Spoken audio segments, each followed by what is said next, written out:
Okay, first question. How do you make sense of today's business environment, the COVID-19 environment, and decide how to respond?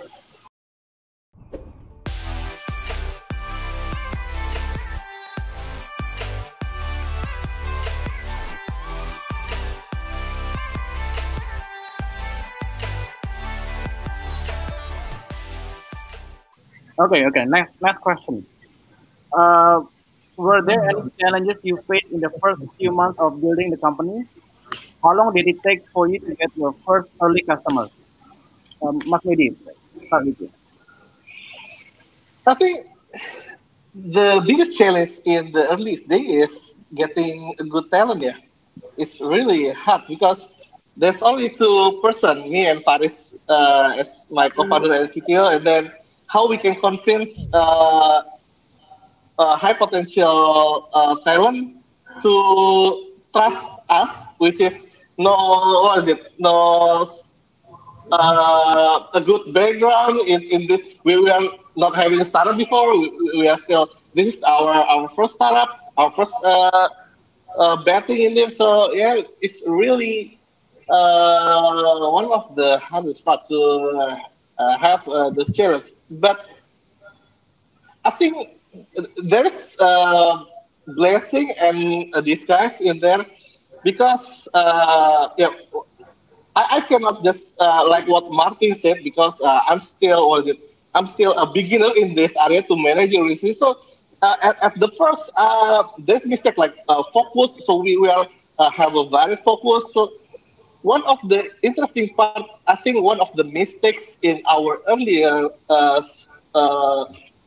years is we try to start from the technology because me and Faris is love the technology, and then we try to find the customer from this technology. And it's a really, I think it's not a good way to start because yeah, there's a lot of people. You should start from customer and then going back how to solve their problem using your technology. But we have what is it? I think yeah, lesson learned to start.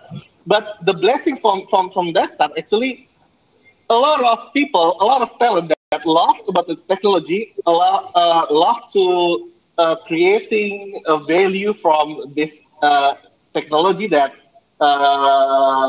at that year is not available in other company in Indonesia. So they see, oh, I have a facility in here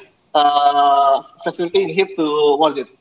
To bring my expertise and value in this area. So that's why we have a good talent. But yeah, along the year we try to correcting our mistake and learns, and then yeah, currently we are trying to understand more and repeating ourselves who is our customer.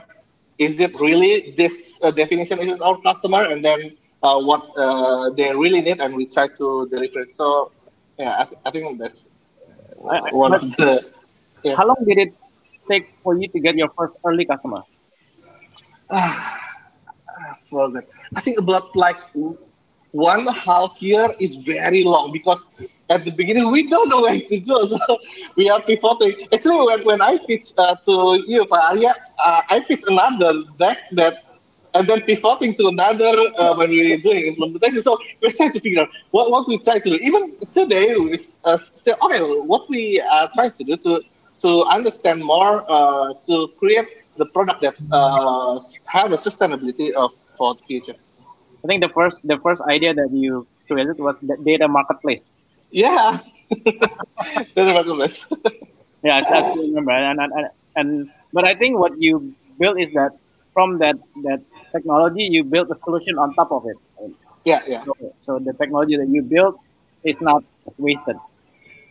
yeah. Actually, we are on the data analytics. Our early years is actually can handle what we do today, but not in efficient and in a good performance.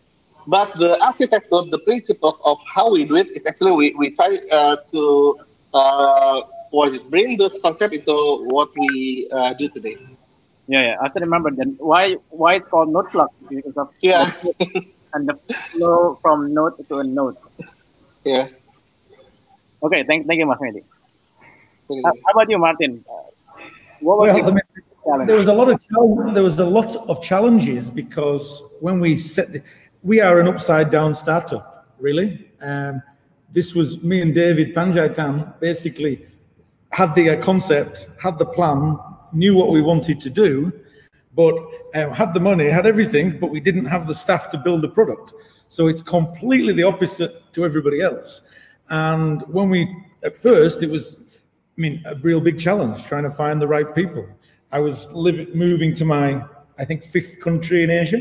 Yeah, 5th country in Asia. So Tokyo, Hong Kong, Singapore, Kuala Lumpur. So first of all, culturally, very different. I'm used to working in a finance, everything I understand there. Suddenly I'm in a completely different business where people talk a different language. And it was difficult. I mean, strangely, we got our staff from LinkedIn. I mean, it was I just put the advert on LinkedIn saying, startup company with this concept, we have the resources, we have the strong local partners. And I got lots of people came to me, and I was very lucky. One guy, Benny Amor, came to me. One guy called Dian came to me. Dian couldn't speak any English really, but he's a really smart guy. One's from UGM, one's from ITB, and they brought their friends. And obviously David's family own Dell University in Sumatra, so we had that good relationship there. I mean, I'll be very honest, I've been blessed. I don't know, I've been very lucky. Well, at first it was difficult. When I had a business like yours, I was just losing money because I was living in Singapore, investing in companies, and nobody's taking me seriously, and they get 100 grand and the time to go on holiday. Whereas eventually when I decided this was the concept I wanted to do, put more money in, made a PMA, I've been very lucky. As I said, I mean, I pride myself. We have lost one member of staff since we started. They left due to personal reasons. I honestly believe that if Tokopedia came in tomorrow, my staff would not go. This is a long-term project. It's a legacy issue. Maybe I have the experience of running teams before, so I don't have, we all get on very well. And yeah, I've been lucky. And the second question in relation to when did we get our first customer? Again, we were very clear what we were doing, but we spent the first year and a half, or year and 14 months basically. We spent the first 14 months bringing in the technology, bringing in the right people. And our recruitment's very different. We don't recruit necessarily the normal. If somebody says ex-BGCG, ex-Tokopedia, ex-Grab, what use are they to me? It means that they're not going to be here in a few years' time. So I'm trying to build a team of people who want to be here for the long term, who take this company to IPO. So it's a totally different view. So for the first 14 months, we built this software. We brought in the team. We built the infrastructure. And then after 14 months, we hired our first sales lady. And basically what we did, me and David Panjaitan got the meetings, and she went and followed up. And unfortunately, our sales was really just picking up before COVID-19. And so, even though I'm calm, it's obviously not been great for me. As I said, I just can't change it. So yeah, but in the first few months of selling our product, again, which is a modular system product, we got a lot of traction. Big companies, XXI, Copygenji Jiwa, government agencies, Danone and people. We got a lot of coverage. A lot of people said what we are doing, they need. So I know 100% that we are solving an issue. But yeah, it took time, and then unfortunately, we started selling, and then this time happened. Our biggest month should have been March this year. Obviously, it wasn't. But yeah, I'm still very positive for the future. So let's go. Did you face any question from the potential customer, whether, oh, you're a startup, how do I know you're going to be alive in, let's say, a year from now? Is this to who's this to? Me? Yeah, I mean, like, to you. And I will ask you. Right, first of all, obviously, I have very strong local partners, and they would not, people have a bit more trust, I believe, because of that. People, I think, realize we've got a long-term plan. Also, we've done things properly since day one. We've employed a lot of people. Everything's been done very professionally. If we go into Unilever, everyone comments, this is the most professional outfit I've ever seen. So I don't think there's any, I mean, I can get references from people. I've been up 20 years working in finance. So yeah, it's easy to find out what's true, what's not. So no, not really. Benny's pretty well known in the GIS world. UGM have been supportive because Benny went there. Azza, who's here today, another UGM kid. So we've got a lot of, we're doing something which is, I don't know anything about GIS, never heard of it before I got involved with this. But this, to a lot of these people, is their passion. And they can't do this anywhere else, right? And that's why we get the right people and they're committed to the job. And we also give shares. We're going to give shares to the staff. You know, we've got a different strategy, as in I would rather have some shares, have an ESOP to give money to, than sell all my shares now. Again, beneficial, but I don't see raising money every 3 months as a badge of honor. I'd rather own more shares in the business myself and allow that to give me strength in the recruitment market, because it allows me to keep people. I don't have any danger that people will go anywhere else. Maybe I'm deluded, but that's the way I feel. I think a lot of these kids see this as a legacy issue. Indonesia having its own map. I mean, people say that's crazy, but it's crazy. I bet you I do it in next year and it'll be better than Google. I mean, you know, people say things are not possible, but it's possible if you've got the right people involved. You know. Okay, thank you, Martyn. How about you, Mas Meidy? Have you ever been asked that question where, oh, you're a startup, how do I know that you're going to be alive in a year from now?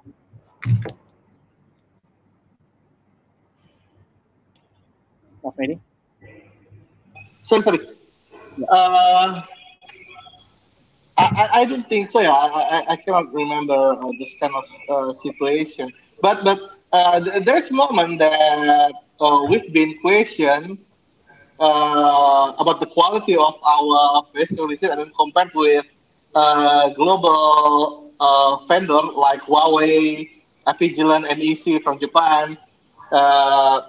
They say they are in IST and what's your quality? So after that, we understand the industry, the benchmark, and so yeah, we were currently on the same playing field with them. And I think on this quarter, we will try to have another test for another what is it?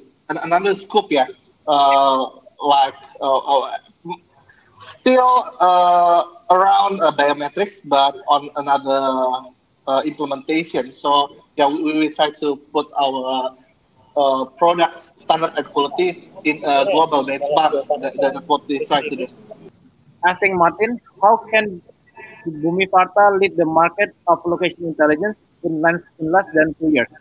In the beginning, how Bhumi Varta convinced its clients to invest in location technology?